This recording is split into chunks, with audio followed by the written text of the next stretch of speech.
बस्ता थाना अंतर्गत बाहारदा पंचायतर गांधी छक बजार में बहु दिनर प्रतीक्षा पर आज प्रशासन पक्षर सुलभ शौचालय भित्तिप्रस्तर शुभारंभ होईछि।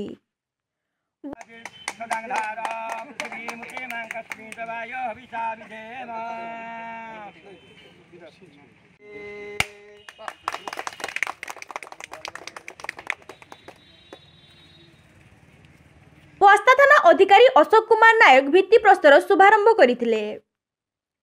उत्तर बालेश्वर गांधी छक एक गुरुत्वपूर्ण स्थान हेउथबारु एही छकरु विभिन्न सरकारी कार्यालय डाक्तरखाना रेल स्टेशन को संजोग करुथबारु दैनिक जिला तथा जिला बाहरु बहु लोक जा आशा करिथांती। फलरे लोके शौचालय पाई विभिन्न असुविधार सम्मुखीन हेउथिले। बारंबार विभिन्न दलर राजनेता बजार कमिटी और अंचलवासी शौचालय पाई दाबी करि आसुथिले। अनेक दिनर आशार अंत घटी प्रशासन पक्षर 3 लाख टंकार एक गोष्ठी शौचालय पाई व्यय मंजूर करा जाइछि।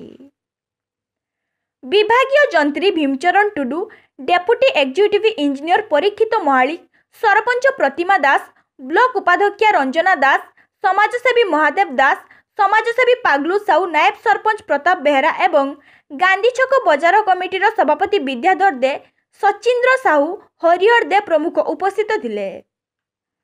एही शौचालय शुभारंभ खबर प्रचारित हेबा परे जनसाधारण मध्य आनंदर लहरी खेली जाइछि। बस्तारू Rajesh Behera report, Baleswar plus news.